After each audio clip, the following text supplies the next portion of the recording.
Thank you for joining us for the final episode of our Vernon House Behind the Walls series.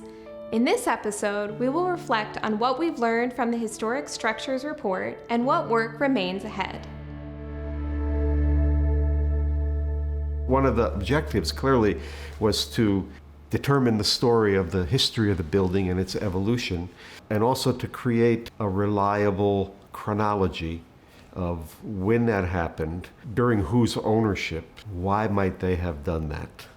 In this type of investigation, you try to identify phases of activity, sort of initial construction and that period when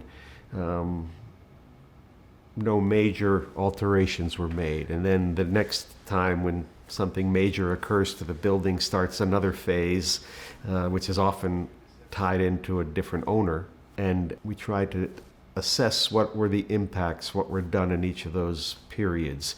We certainly were able to identify what is the actual original section of the building, which is different than what had been originally interpreted, beginning from the early 20th century and through most of the 20th century. Well, it's very easy to distinguish what was built in 1710 and what was built in 1760. The addition purely from the structure and the way it's put together. So that's been a very clear indicator. For example, there's a particular kind of joint that joins together the heavy timbers, the main timbers of the 1710 building, that worked very efficiently and supported the timbers well.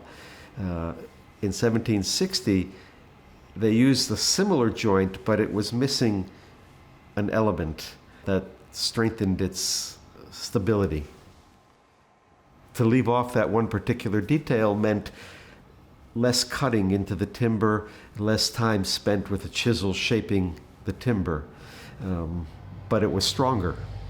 And so in the 1760 part, the absence of that, we can see the price that was paid for it, because the tenon that was left without an additional support under it was carrying a lot of the stress, and it cracked in a number of places.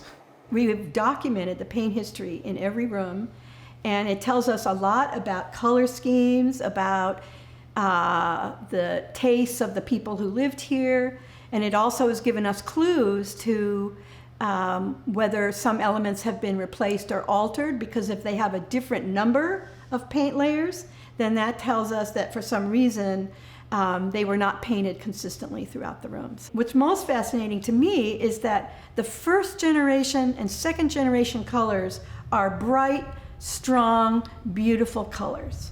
So they did fancy things in this house. On the third floor, there's some painted doors. On the second floor, over the fireplace mantle, there was a record of a painted panel.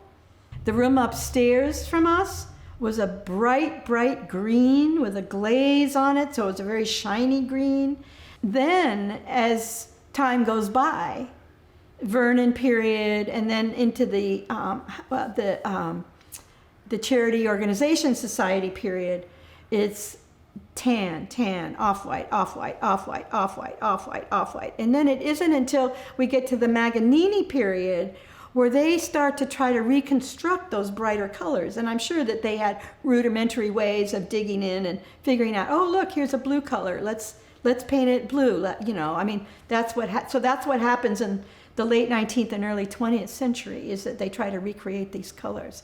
And that's, to me, the most interesting thing about this study, is that we were able to determine that, they lived a pretty fancy life when they were here.